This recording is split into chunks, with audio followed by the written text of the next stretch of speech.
হাসান, এক ছোট্ট ছেলে, প্রতিদিন মসজিদের আঙিনায় খেলত। একদিন সে দেখল মসজিদের সামনে এক বয়স্ক দাদা ক্লান্ত হয়ে বসে আছেন।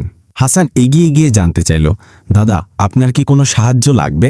দাদা মৃদু হেসে বললেন, বাবা, আমি একটু বিশ্রাম নিতে চাই, আর আল্লাহর কাছে দোয়া করি সবাই যেন ভালো থাকে। হাসান ভাবল, আমি কি দাদাকে সাহায্য করতে পারি? সে তার ছোট হাতটি বাড়িয়ে বলল, দাদা, আমি আপনার পাশেই আছি, চলুন আমি আপনাকে বাড়ি পৌঁছে দিই। হাসান দাদাকে ধরে ধরে বাড়ির দিকে নিয়ে গেল। রাস্তায় দাদা হাসানকে দোয়া করে বললেন, তুমি সত্যিই আল্লাহর রহমতের আলো। ছোট কাজগুলোই অনেক বড় ফল নিয়ে আসে। হাসান বুঝতে পারল, মানুষের প্রতি ভালোবাসা আর সহানুভূতি আল্লাহর সন্তুষ্টির পথ। এরপর থেকে সে নিয়মিত মসজিদে যেতে লাগলো আর ছোট ছোট ভালো কাজ করতে শুরু করলো, যা শুরু হয়েছিল এক টুকরো দয়া দিয়ে। এই গল্প আমাদের শেখায় যে ছোট ভালো কাজ, যেমন কাউকে সাহায্য করা, দয়া দেখানো, এগুলো আল্লাহর চোখে অনেক বড় সম্পদ। জীবন হলো ভালোবাসা আর দয়া ছড়িয়ে দেওয়ার এক সুন্দর যাত্রা।